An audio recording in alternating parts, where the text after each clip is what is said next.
To police and prosecutors, he is one of the most violent inhabitants of the city.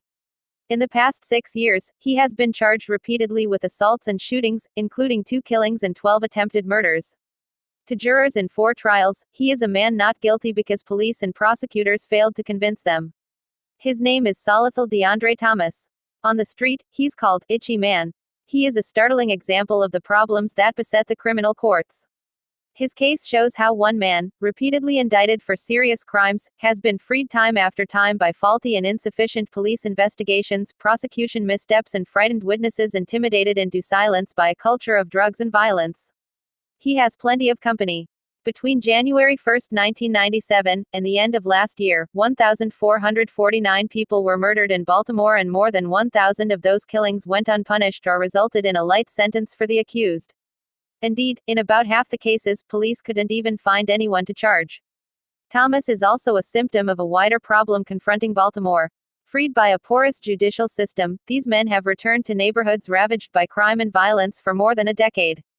The Sun's computer analysis of homicide cases shows that 83 men who beat murder raps were subsequently rearrested and charged with serious crimes. In all, 24 were accused of another killing or of attempted murder. It just builds and builds and builds and snowballs, said Maj. Laurier Zaromsky, head of the police department's homicide squad, describing the escalation of violence that results from a failure to imprison gunmen. Most of the crimes attributed to Itchy Man occurred within a few blocks of the dusty construction site that was once the Murphy Homes, his address before the West Baltimore Public Housing Project's demolition in 1999. If there's a thread running through those crimes, it is brutality. Alfonso Rogers took a blast from a sawed-off shotgun after complaining that he was sold counterfeit drugs. Raymond Fortune's lower lip was ripped off and one eye knocked out in a beating with a ceiling fan and a baseball bat. Ellis Johnson was shot 4 times, Antiwan Low and lateral gross, 6 times each, Lewis Middleton, 10 times. One girlfriend's jaw was broken, another suffered a broken cheekbone. Itchy Man once astounded police by scaling a public housing high-rise to elude capture, climbing from balcony to balcony. Why until he disappeared into a vacant 7th-floor apartment. For 5 hours, 50 officers and FBI agents searched the 14-story Murphy Homes building that November afternoon in 1996. They shut down nearby U.S. 40 and Martin Luther King Boulevard during the search. Somehow, Itchy Man slipped away. A detective says he later claimed he hid in a trash chute. He was arrested November 27, 1996, in Prince George's County on dozens of charges. That arrest began an unusual sojourn in the criminal justice system. He would spend more than 5 of the next 6 years behind bars, either awaiting trial or serving a brief sentence. During that period, he would be tried 4 times and win 4 acquittals after juries heard cases rife with police missteps and reliance on lone witnesses who disavowed their identifications of him as the gunman.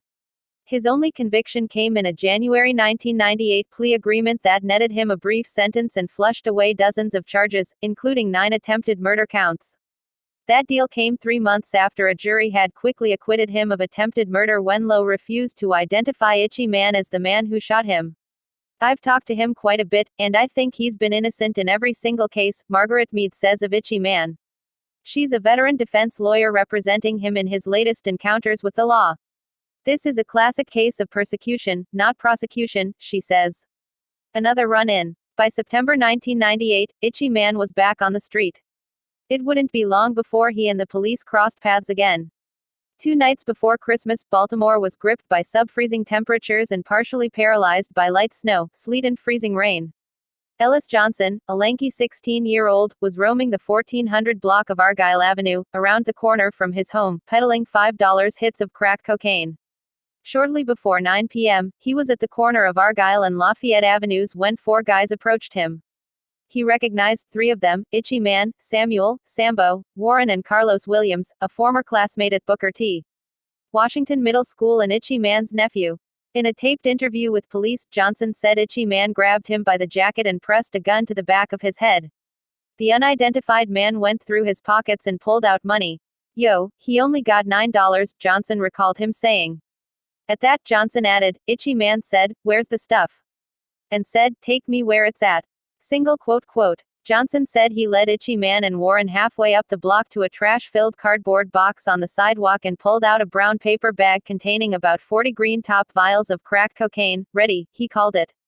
Itchy Man wondered aloud if Johnson would snitch, then shot him in the left leg 3 times. After Johnson fell, he took a 4th round in the right foot. As the wounded teen crawled toward the steps of a nearby house, Itchy Man walked down the street and started laughing. Quote, the group then headed to Lafayette Avenue, and on toward Fremont Avenue. There was a dude, on a pay phone at the corner of Fremont Avenue and Landvale Street, Carlos Williams later told police. It was a convicted drug dealer, Carlos Rodriguez, who was known to Baltimore police and prosecutors A.S. Lewis Middleton. He was talking to his mother in New York. Francis Bernard Smith was nearby and heard a command to Middleton, kick it out. Middleton handed over money. Itchy shot him like twice, Williams told police. The dude fell to the ground. Itchy stood over top of him and shot him some more, another 4 or 5 times, he recalled. The trio fled to a house several blocks away. A break for police. Catching Itchy Man would take some time and would result from a combination of good police work and Luke K. Several weeks after the 2 shootings, Officer James Schuler was assigned to interview about 24 shooting victims. One of them was Johnson. It was early on a January morning. Johnson was at home nursing his gunshot wounds when the 19-year veteran of the Central District knocked on his her street door. He told me that he was robbed, that Itchy shot him and Sambo and Carlos were there, Schuler later testified. He said, they shot me, and he said, they ran right around the corner and they murdered a guy. Single quote. From the nicknames, Schuler said, he knew the identities of the 3. He immediately drove downtown to the homicide office and gave the information to detectives.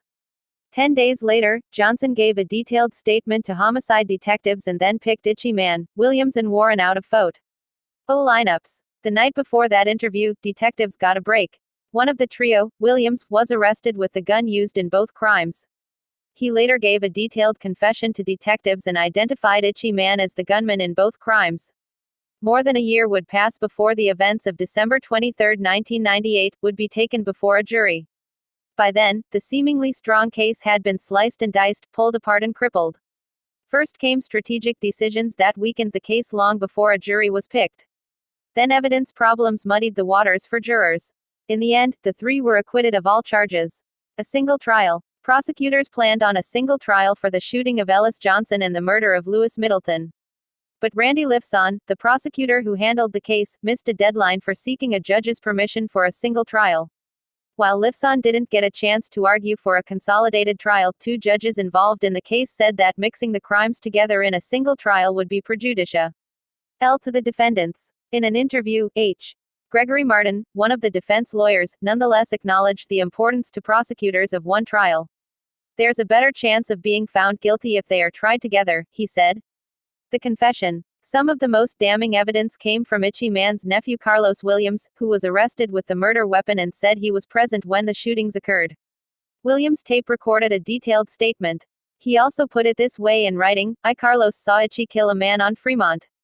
He had shot the man on the phone. He shot him. The man fell to the ground and Itchy shot him again.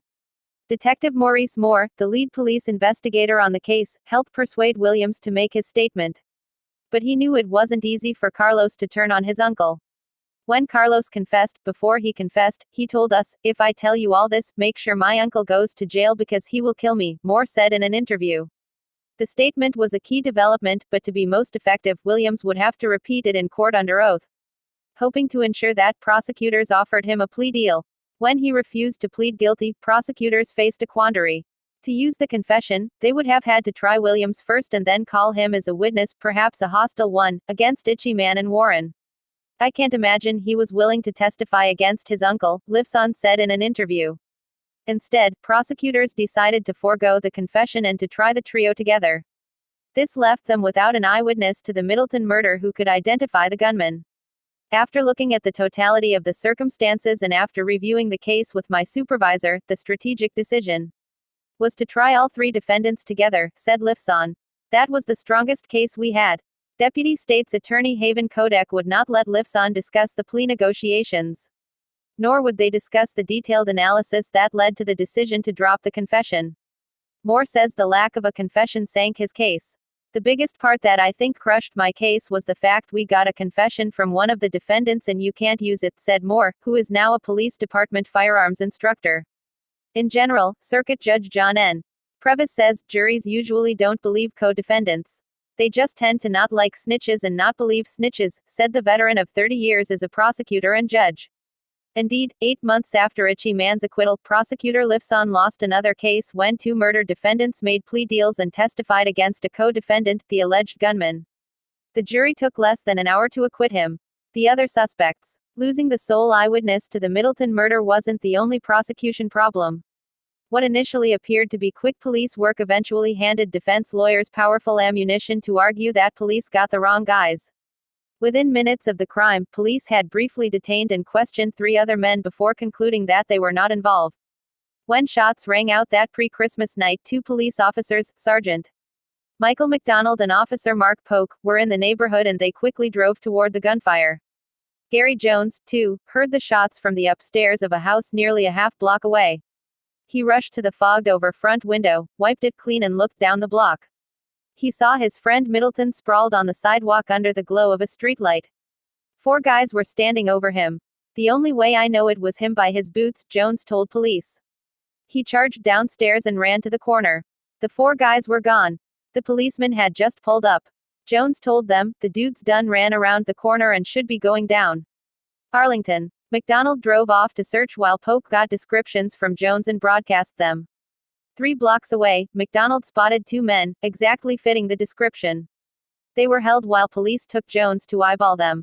The witness positively identified the 2 men as the black males that shot the victim, McDonald said in a report that became a key piece of defense evidence. The men were Francis Bernard Smith and Legant Bird.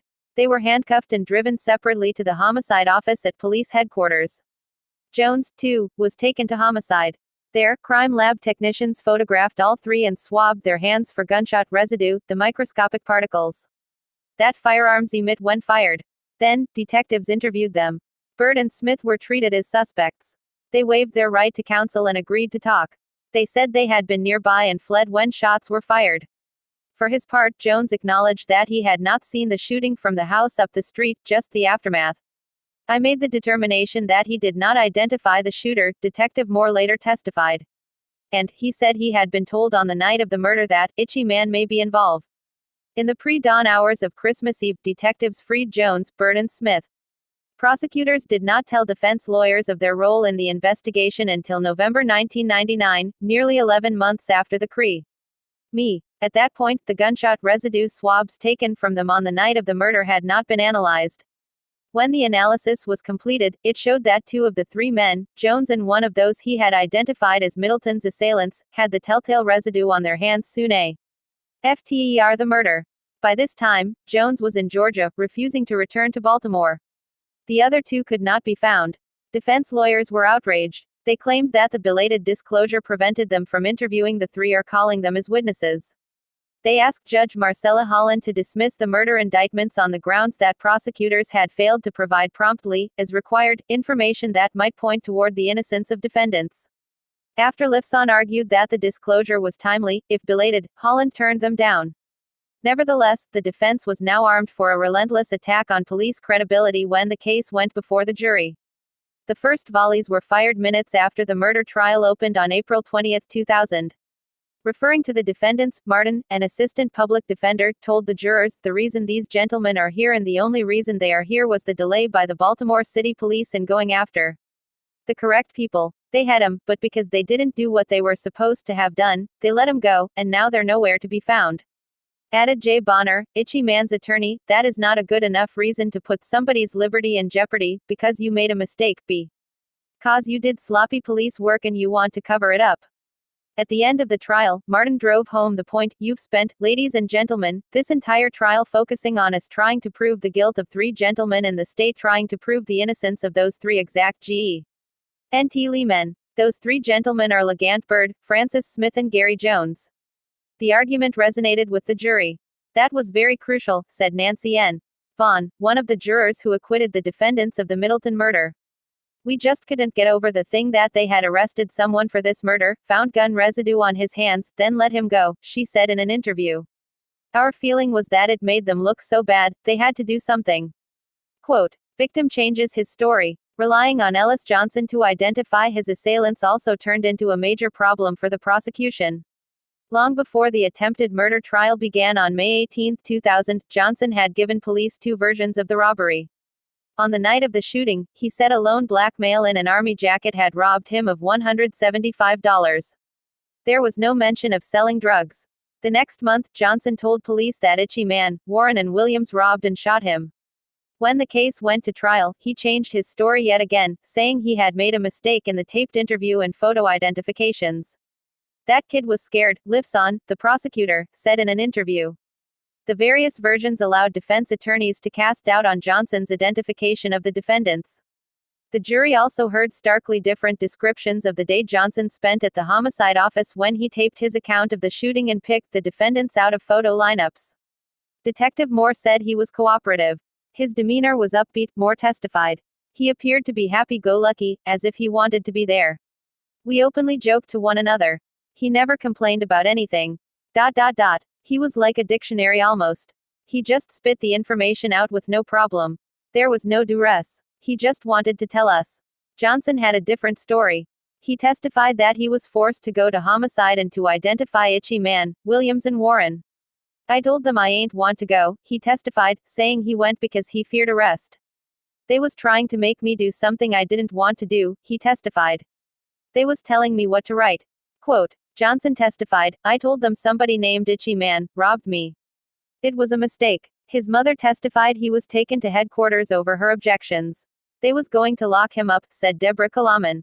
Most jurors either accepted Johnson's courtroom version or decided his conflicting statements left them with reasonable doubt that prevented conviction. They didn't have a strong case at all, said Lois K. Bailey. He said himself they weren't the people who shot him. That alone to me was reasonable doubt. Added Alice J.D. Smith, another juror, evidence just wasn't there. She said, they could have forced the man to say they shot him. I think so, a lot of us think so, that they forced the man to say who shot him. Joseph C. Staub is an exception. When you get shot by someone, you know who the hell shot you, said the retired telephone technician. That's my opinion. He was scared. If he told the truth, in my opinion, those guys would have come back and hit him. Nevertheless, says Staub, he went along with the majority in disgust. Although jurors were not convinced, and perhaps didn't notice, Lifson got Johnson to obliquely identify why Itchy Man, Warren and Williams is his assailants. As Johnson repeatedly insisted that the trio didn't rob and shoot him, Lifson questioned him about details of the account he had given detectives when he implicated the defendants. Instead of denying that they were there, Johnson gave answers that suggested they were involved. For example, Lifson asked what Itchy Man was wearing that night. A black coat, Johnson testified. A black or blue coat with a hood.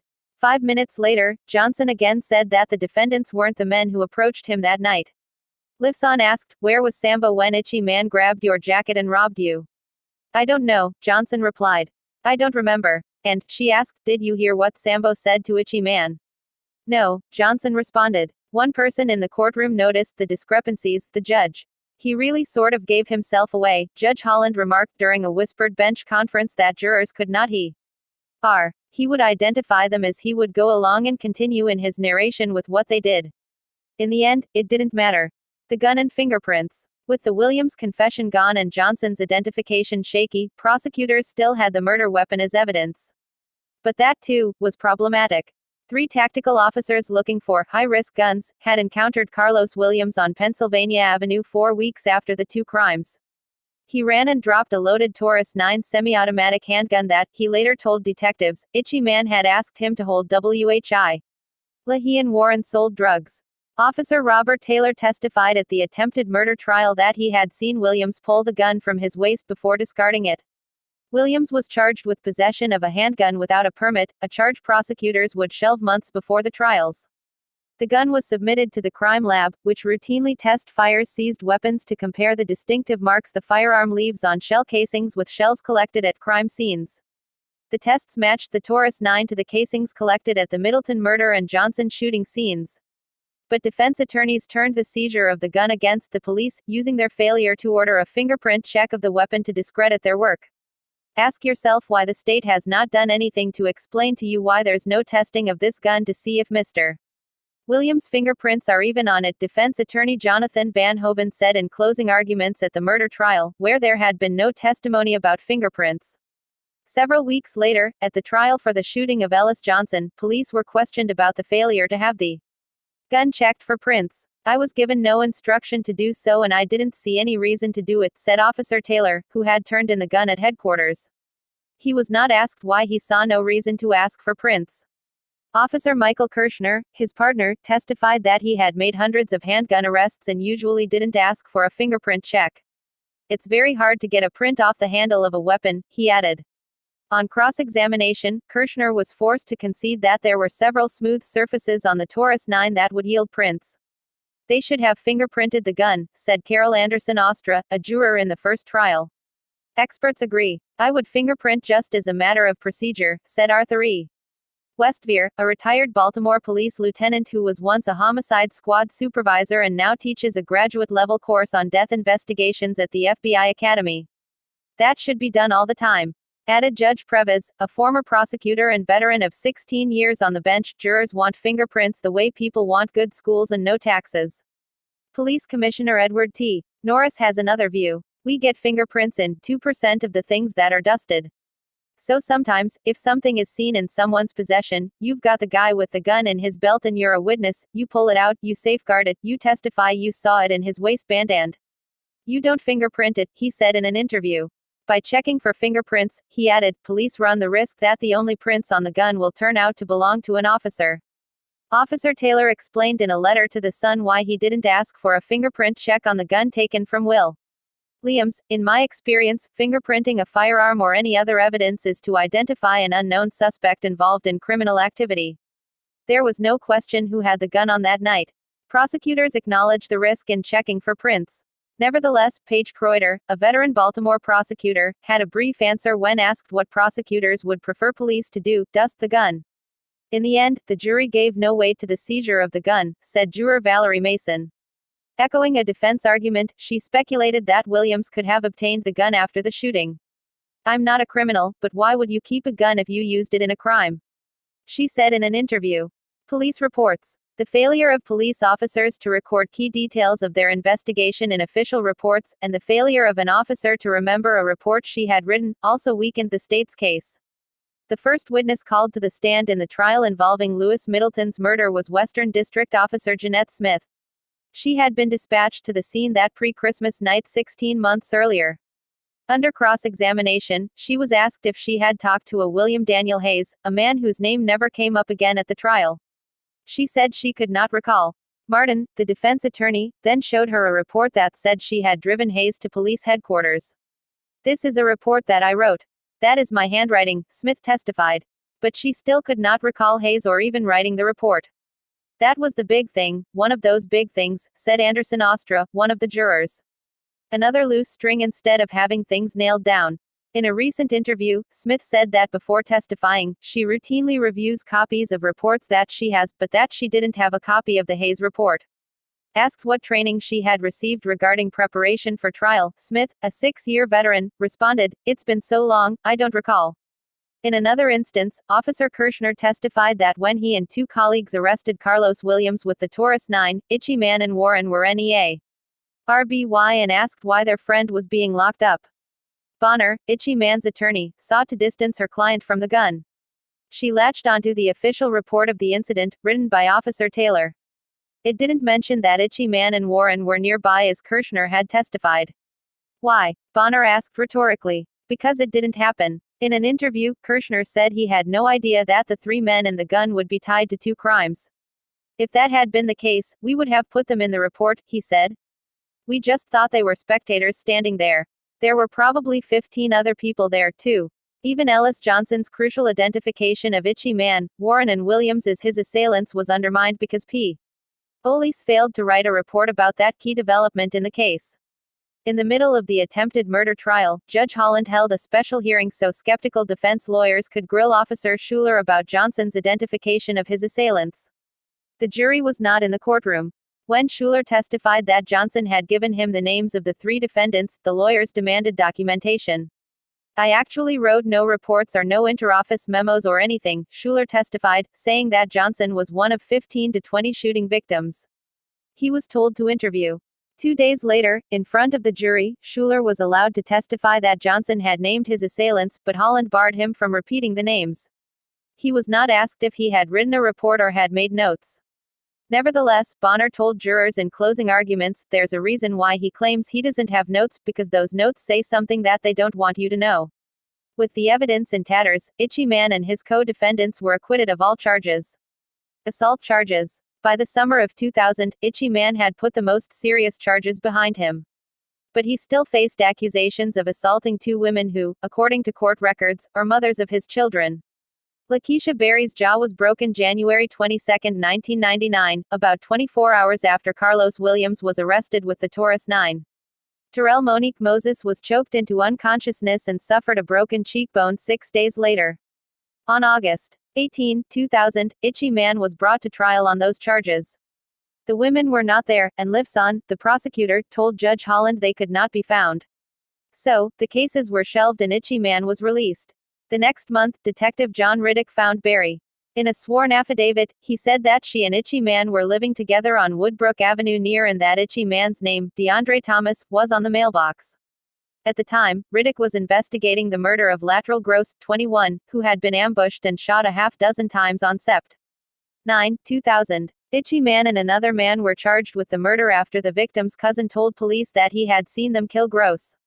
Court records show that police and prosecutors believed that Gross had shot Itchy Man in a gunfight 2 weeks earlier and that the ambush of Gross was a continuation of a feud.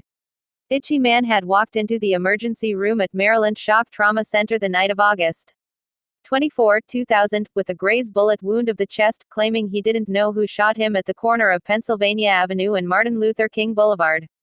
About the same time, a 16-year-old boy was shot to death nearby. A homicide detective was in the emergency room investigating. When he learned that another shooting victim, Itchy Man, was there, he had the crime lab swab the wounded man's hands for gunshot residue. The test was positive, suggesting Itchy Man had recently fired a gun. No one was charged in the killing of the teen, although documents suggest that police believed he had been caught in a crossfire and that Gross had fired the fatal shot. On August 24, Solithal Thomas was shot by Lateral Gross. Prosecutor Paul Budlow told a jury trying Thomas and his co-defendant a year later. Solithal Thomas got his revenge with 6 gunshot wounds.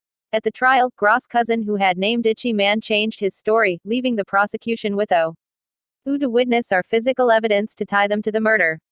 Itchy Man and his co-defendant were acquitted. Another opportunity. Prosecutors still had a slim chance of sending Itchy Man to prison, but they didn't pursue it. A week after the trial, he was brought back to court on charges that he had violated terms of the probation he got in the January 1998 plea deal. A probation agent had cited him for failing to report a change of address. Itchy Man faced the possibility that Judge Carol E. Smith would imprison him for the 12.5 years she had suspended as part of the earlier plea agreement. Philip M. Sudley represented Itchy Man at the hearing. He had been his lawyer a week earlier at the murder trial when Detective Riddick testified that Itchy Man's address was on Woodbrook Avenue, not at the address the agent had. Nevertheless, Sudley told Smith at the violation of probation hearing that Itchy Man had never moved. He's either lived at East Street or the Baltimore City Jail. I do have a witness who will testify to that. Smith dismissed the charge, freeing Itchy Man to complete his probation. Sudley said later in an interview that he didn't hear Riddick's testimony about Woodbrook Avenue. I'm not too alert at times, he said recently. I don't remember it. I didn't hear it. Itchy Man's probation ended Sept. 19, 2001. The next night, several patrons at the Royal Casino in the 1500 block of Pennsylvania Avenue were robbed and one was shot. Itchy Man was arrested in late October and charged with attempted murder, robbery, assault and several handgun counts for the Royal Casino crimes. A district court judge released him on $150,000 bail. Police were outraged that he was back on the street. He was arrested on New Year's Day and charged with 2 counts of possessing a bulletproof vest illegally. He told arresting officers that he would continue to wear the vest because he had been shot recently, according to a police report. This month, prosecutors offered him a deal, plead guilty to the vest charges and they would drop the attempted murder and robbery case. Judge Roger W. Brown said he would sentence Itchy Man to 6 years in prison. At the last minute, Thomas turned down the deal even after his lawyer, Meade, told him in open court, "I will tell you, based on my dealings with this court, is that offer will not be available in the future." He is expected to go to trial soon. Months ago, before another lawyer advised him not to talk to a reporter, Itchy Man said he had been wrongly arrested in the Royal Casino shooting. Asked why the police seemed so interested in putting him behind bars, he replied, "Because of my past, I guess."